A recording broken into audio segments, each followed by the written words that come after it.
Hello and welcome to the PhD Life Raft podcast. I'm Emma Brzezinski and today I'm talking to the wonderful Alison Miller. Alison is talking to us about developing an infrastructure for productivity. And she talks about the importance of tracking what's going on internally for you, as well as tracking external things. So I do hope you enjoy this episode.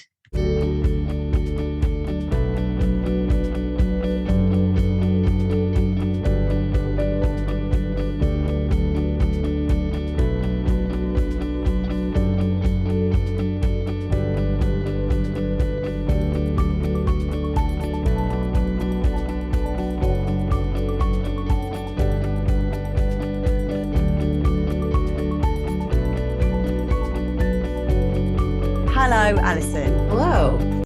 I'm so delighted I'm meeting you now properly for the first time. And I'm so delighted that you said you would come and meet me and talk to everybody because you're doing fantastic work and specialising as the dissertation coach. And I just love that this focus and energy that you're giving to postgrad researchers. And we're going to get into a little bit in terms of the work that you are doing in a minute.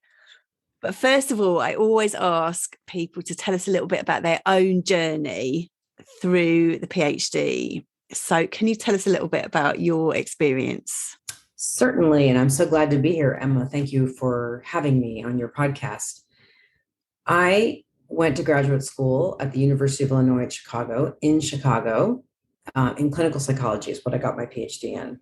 And when I got to graduate school, I was young, 24 years old, naive. And I immediately, upon starting graduate school, was pretty seized with a feeling of like it was just going to be a matter of time until they were going to figure out that I really did not belong there. Oh, bless you. And what I thought was, I thought, well, I'm not really smart, but I'm articulate. So my superpower is I can trick people into thinking I was smart. So I definitely struggled, the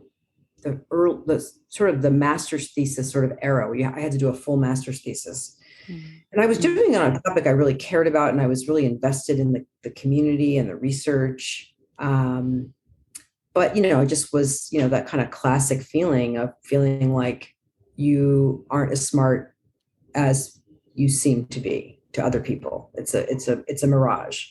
And anyway, I one day, honestly, my master's thesis was like in the hallway walking towards the refrigerator and about to turn on the television. And I had no awareness of how that had happened. How had I gone from my desk to working on like the final chapter of my thesis to being like making a snack again? And that really was the moment where I think the Dissertation Coach was born, even though I didn't know it. Because I realized that what had happened is that I was struggling with something. Right. And that I was moving away from the work, not because of the work itself, but because it was uncomfortable. Right. And so from when I got to the dissertation phase, I had, done a decent amount of personal growth work when I was in grad school. And I felt like I really needed help because I was struggling. And I just sort of developed a more logical project management approach to work that took into account that I was going to have to face, my own kind of dark thoughts and my own insecurities and find a way to work in the presence of them anyway. And so by the time I was finishing up, other people around me were like, how did you do that? Where's all the drama? Like, why aren't you so stressed out anymore? And I said, well, hey, I still struggle with the same stuff. It's just that I'm working in a more effective way. And I've become a project manager. And so people asked me to start teaching them how to do that. And that's kind of like the dissertation coach approach that we actually still use in this business was sort of born out of my own need to survive and find a way to get through grad school successfully. Amazing. And that's where so much good stuff comes from, isn't it? That kind of born of necessity and finding your way through and then sharing that with others. And I love so much about that. I love that. Where's all the drama? because it is that thing of like, it is possible. It is totally possible to do the PhD and enjoy yourself. It really is possible. And I love also what you're saying about kind of just taking that project management approach. This is a project, I'm going to deal with it. I love it when we talk to psychologists because you're so good at thinking about structures and ways of functioning within a situation. So this is all good. So now I'm going to grill you about this then.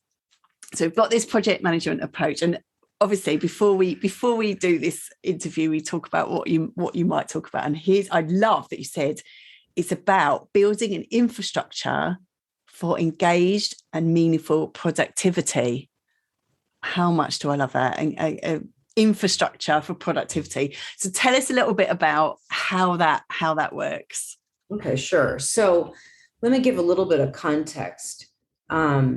My intention when I'm engaging with people, it's like my heart's desire for people is that they come to discover how to actually nourish their own ability to be productive reliably. To feel engaged with your work, to be working in a way that really works for you and that does a couple of things. One is that you're working in a way that produces results, and you're also working in a way that takes care of your well-being. It's very easy to work in ways that really actually are not working for results, and they're not really working for our well-being. And sometimes we can get results but neglect our well-being, and that doesn't end up working. It's not a long-term sustainable way of having meaningful, engaged experiences of, wow, I was just really productive. That's so satisfying. I want people to feel satisfied. So my observation over the last year and a half or so during this pandemic is that something that we were all doing already, we started to need to do on steroids, and that is external tracking. So why I think it's so important to have an infrastructure is because doing a dissertation requires a lot of external tracking. Now, there's the external tracking is things like, did we pay the rent? Is there gas in the car? What's for dinner? Oh, I need to make an appointment. Oh, did I hear back from my advisor? Oh yeah, you know what? I need to call them back and get this information to see if I can do my study here. Like, there's so many things that we're tracking in our lives. And it takes a lot of energy to externally track. And then we have this pandemic come along where all of a sudden we're all over the planet simultaneously being asked to externally track. Is it safe? Do I need a mask? What's happening? Where can I go? Are we in lockdown? There was this whole new kind of layer of external tracking that happened. And I think it takes a lot of energy. And it's one of the reasons, this isn't a scientific study, but it's just an intuition I have that one of the reasons a lot of us are feeling like our brains aren't working that well. We walk into the other room and we don't know why we're there. We open a browser and we have no idea why we opened it. It's like, I feel like my brain is a little bit like Swiss cheese with holes in it. It's because I think that there's a load to all that external tracking that's going on, and it starts to impact our executive functioning skills. So the other thing that's also really important is that when we start to do too much external tracking of what's going on around us and constantly evaluating our safety and, oh, I need to get this done, I need to do that. And when we're externally tracking all the time, we're really missing out on something incredibly important to real productivity. And that is that to be consistently and meaningfully and reliably productive, you need to have a strong ability to internally track. And what I mean by internal tracking is knowing, hey, what version of me is here to work? What condition am I in? How do I find myself? This is a compassionate observation of just what's so in the moment is, wow, I am really feeling stressed.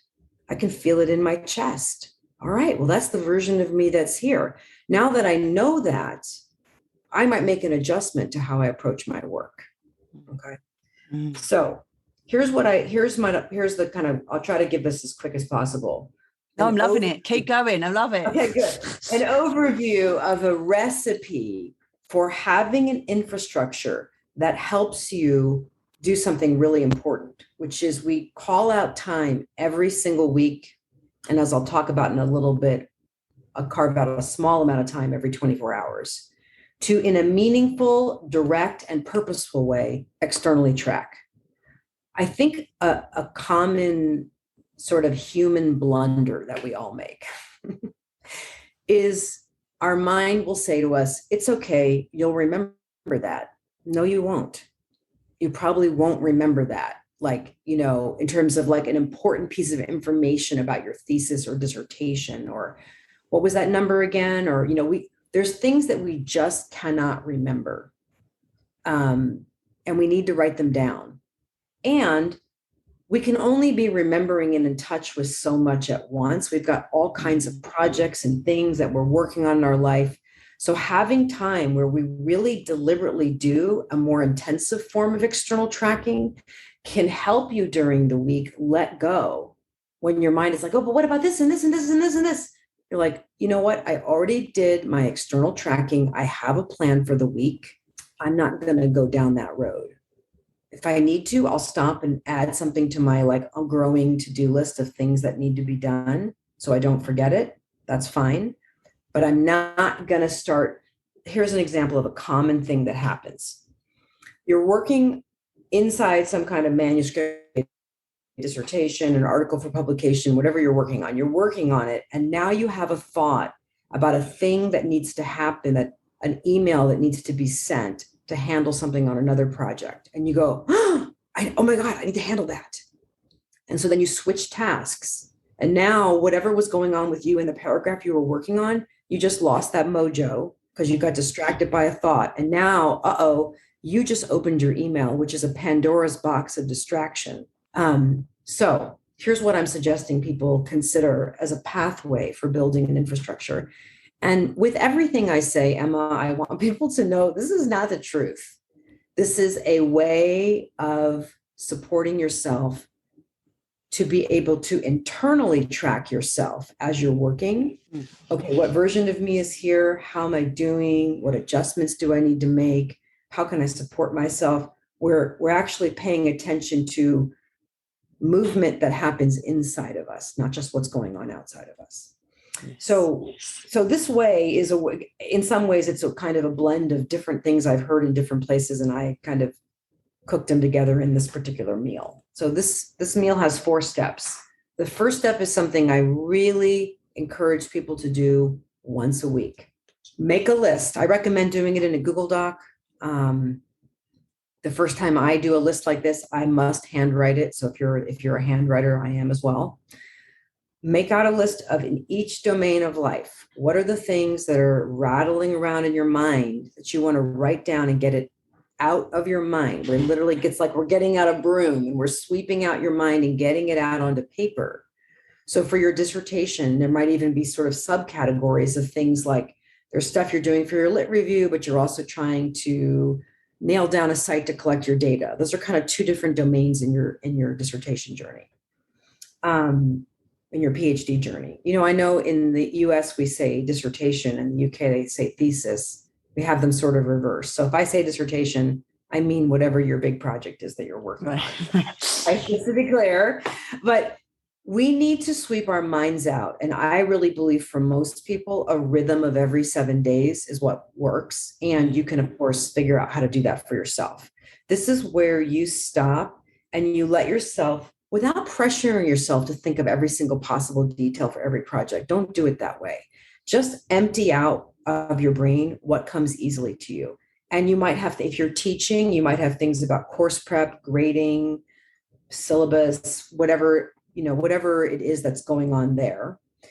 I encourage everyone to have a category around their health or well-being or spiritual practice or whatever. Sleep could be its own category for a lot of us during this pandemic. Think through what are things tasks that need to be completed, behaviors you want to be engaging in, things that are feeling important to you. The holidays are coming up. Does that mean something for you in terms of purchasing gifts, planning, buying plane tickets, just letting yourself inventory, like you're walking through a store, inventorying what's on the shelves, only you're looking at your life and what matters to you and what you need to get done and what deadlines you have and things that are important to you that you're documenting by domain in a Google Doc. Okay. Once you have that mind sweep, then you move into the second piece, which is about clarifying priorities. And clarifying priorities is making a declaration that over the next 7 days, I am declaring that I am going to do the following things. You're pulling out of the mind sweep what you're choosing to move onto the front burner for the next 7 days. It has to be humane. It can't be magical thinking. It has to be like, actually, in reality, you really realistically could do it. Otherwise, it'll just backfire. But this is where you are saying, I am selecting certain things are getting pulled forward out of the mind sweep, which is basically like your back burner, and you're moving them to the front burner. This is critical because one of the reasons that we're often not productive is because we actually don't know what we're not doing. Mm. And knowing what you are doing, it's a lot clearer if you actually know, oh, you know what? When I get the urge to procrastinate, I'm not working on that project. Because one of the guilt-free ways we get out of it's not really procrastination because I worked on something else, but it's not really a front burner priority. And it's not moving forward the things that are most critical for you. And that's not bad if you do that. It's just for people who feel like I really need to be focused. I need to be working in a thoughtful and logical way. When it's all out on paper in the mind sweep, and then you go to say, okay, what's on my front burner for the next 7 days? That's where you prioritize. And now you know over the next 7 days, this is where I want my eyes. I want my eyes on this list, not on all the other stuff on the back burner. That's the thing, because it's just people often think they beat themselves up because they think they lack motivation, but actually often they're just lacking clarity, aren't they? And so I love this because it's kind of making really clear what it is they're going to do. Yes. And if part of the problem is you're not actually clear on what you need to do, then you need to get some kind of outside help. You need to reach out and get support, because sometimes people actually don't know how to develop a methodology or write a lit review, and they need more technical help to know how to even break that down and know what's on the front burner. But it's really, really essential to know that. And then once you know what's on the front burner, then you move into the third step, which is about conscious planning. Conscious planning is where you lay out Monday, Tuesday, Wednesday, Thursday, Friday, Saturday, Sunday. When in reality are you doing what? On Monday morning, if you teach and then you write down, work on thesis right immediately afterwards, that's not really planning that's honoring reality and your own humanity. You need transition time. So we really want our plan to be, we want to be planning for the real you that's going to show up to work, not the fantasy cartoon version that we imagine when we make work plans. There's a big difference. A lot of times we're counting on the better version of ourselves to show up to work. But here's the thing. The version of you that shows up to work, you can have a say about that, but you can't control it. Maybe you had an argument with your significant other the night before and it's still in your body the next morning. Well, that's not the version of you that you imagined when you made your plan, right? Yes, maybe you woke up with a headache, or you got some bad news, or, for a lot of listeners out there, I just want you to know, if you are someone who wakes up and you feel like you wake up into anxiety, welcome to, that is such a common experience, especially among grad students. You just wake up anxious. You weren't imagining that when you made your work plan. So we're making a work plan of what are we doing day to day. It's really more of a life plan of, given that I'm a vulnerable human being who's bound to be experiencing some yucky stuff during the week, because that's what happens. How do I want to plan? Where's the transition time? Is there some kind of ritual? Do I do things that remind me to take 5 minutes to breathe? I do a lot of stretching myself. I'll just turn a timer on my phone for 5 minutes and stretch for 5 minutes to remind myself that I have a body and not just be all up in my head, which is kind of how I felt all through graduate school. I was just like a floating head, completely disconnected from my body. So And go ahead, Emma. Well, and what you're saying reminds me of what Damasio says in terms of we are feeling machines that think. We're not, we're not thinking machines, we're feeling machines that think. And so this whole sense of you saying checking in, internal tracking, so important. And as you say, with compassion, I just love this. I love this. It's really critical. Observing ourselves through a critical lens, we won't really look. We'll never really see the truth that way. No. So that's why if someone asked me what's the most important capacity that a human being could develop, it'd be self-compassion, because that's really the doorway to wisdom. So everything I want to frame everything I'm doing in is like, we're doing this as a great act of kindness for ourselves. Mind sweep, clarify priorities, conscious planning. And then the fourth thing, and this is a tremendous act of kindness, is to practice environmental alignment. That's where we say, well, I made this plan and I said on Tuesday, I'm going to be working on this section and I need to add in some articles. Great. Let's print out a copy of that section and put the 3 articles in a folder, because that is so important that I get this done this week. I'm actually going to start the behavior before I need to engage in it. I love that. Aligning my environment with the results I want to produce and the behaviors that I want to engage in. So Emma, for example, I don't know, sometime in the last 6 months, I decided I really wanted to be consistent, get up in the morning and drink lemon water every day. That's the first thing that hits my body. But what was fascinating? I was putting it on my to-do list. It was in my conscious plan, and it was not being done consistently at all. And so then I realized, you know what? You're relying on your motivation. And clearly, if your motivation was sufficient, you'd be drinking lemon water every day.